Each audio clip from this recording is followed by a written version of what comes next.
एक साल के दौरान वफाकी काबीना के 53% से ज्यादा फैसले सर्कुलेशन समरीज पर किए जाने का इंकशाफ हुआ। रवा माली साल में वफाकी काबीना ने 666 समरीज सर्कुलेशन के जरिए मंजूर की। इस पर हम बात करते हैं डॉन न्यूज के रिपोर्टर ताहिर चरानी से। ताहिर, बताइएगा क्या वजूहात हैं सर्कुलेशन के जरिए जो समरीज मंजूर करवाई गई हैं उसकी?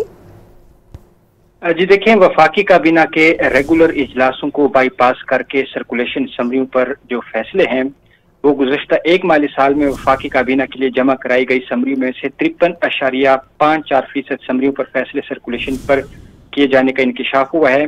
यानी मजमूई तौर पर वफाकी काबीना ने गुज़श्ता माली साल 666 समरियां सर्कुलेशन के जरिए मंजूर की और वफाकी काबीना अरकान में समरियां सर्कुलेट करके फैसले किए गए। गुज़श्ता माली साल वफाकी वजारतु डिवीजन ने कुल 1244 समरियां वफाकी काबीना के लिए जमा कराई थी और वफाकी काबीना के गुज़श्ता माली साल 40 रेगुलर इजलास मुनक्किद किए गए। रूल्स ऑफ बिजनेस 1973 में वफाकी हुकूमत को इख्तियार हासिल है कि वो रेगुलर इजलास में या सर्कुलेशन के जरिए समरियां मंजूर करा सकती हैं। तो सर्कुलेशन के जरिए एक तो जल्दी से अगर वफाकी हुकूमत ने कोई फैसला करना होता है तो वो अरकान में सर्कुलेट करके फैसले की मंजूरी ली जाती है।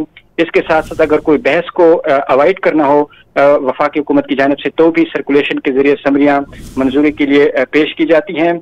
ताहम गुज़श्ता माली साल अगर देखें हम तो माली साल 2022-23 के मुकाबले में सर्कुलेशन के जरिए समरियों की मंजूरी में कमी हुई है, क्योंकि माली साल 2022-23 में वफाकी काबीना ने मजमूई तौर पर 792 समरियां सर्कुलेशन के जरिए मंजूर की थी।